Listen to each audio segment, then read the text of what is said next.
कि जिंदगी गोलगप्पे जैसी होती है, पेट पले ही पर जावे। বলিউডে মিস্টার পারফেকশনিস্ট আমির খান, যার নামের পাশে হিট ছবির তালিকা এত লম্বা যে আলাদা খাতা লাগে। 3 ইডিয়টস থেকে পিকে বক্স অফিসে ঝড় তুলেছিলেন বারবার। দর্শক হেসেছে, কেঁদেছে, ভেবেছে, কিন্তু সেই আমির খান হঠাৎ এক ছবিতে এসে কেন হোঁচট খেলেন? আর সেই হোঁচটটা ছিল একেবারে হলিউডি স্কেলে, কারণ তিনি হাত দিয়েছিলেন ফরেস্ট গাম্প এর হিন্দি রিমেক লাল সিং চাড্ডায়। ভাবনা ছিল সোনার ডিম, আর ফলাফল ডিম ফাটতেই কাঁচা।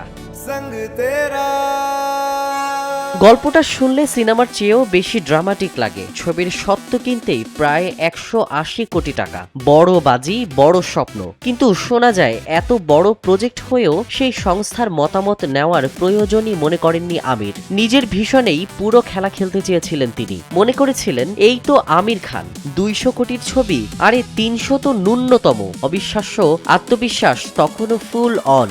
কিন্তু দর্শক, তারা যেন বলল, ভাই কানেকশন কোথায়? ফলাফল বক্স অফিসে ঠান্ডা হাওয়া, ট্রল, সমালোচনা আর হতাশার পাহাড়। তারপর শুরু হলো আসল গল্প। পর্দার বাইরে এক আবেগী মানুষ। আমির নিজেই জানিয়েছেন ব্যর্থতার পর দিন কাটতো চোখের জলে। হ্যাঁ সত্যি, মিস্টার পারফেকশনিস্ট কাঁদতেন সারাদিন, ভাবতেন কোথায় ভুল হলো, কেন মানুষ ছুঁতে পারলো না এই গল্প। এই সময়টায় তিনি প্রায় ডিপ্রেশনে ডুবে যান। সিনেমা ছেড়ে দেওয়ার কথাও মাথায় আসে। ভাবুন তো, যে মানুষটা বছরের পর বছর বলিউডের ট্রেন্ড সেট করেছেন, সেই কিনা নিজের ক্যারিয়ার নিয়ে সন্দিহান। কিন্তু এখানেই সিনেমার মতো টুইস্ট। পরিবার পাশে দাঁড়ালো, মা, বোনেরা, সন্তানরা, এমনকি প্রাক্তন স্ত্রী, সবাই মিলে টেনে তুললেন তাকে অন্ধকার থেকে।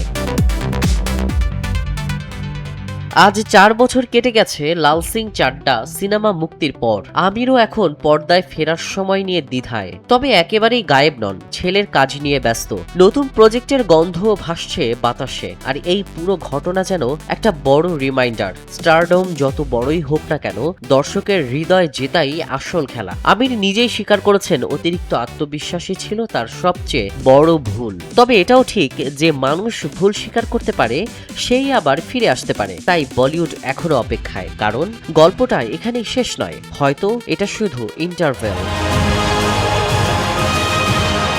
বিনোদন ডেস্ক, এনপিবি।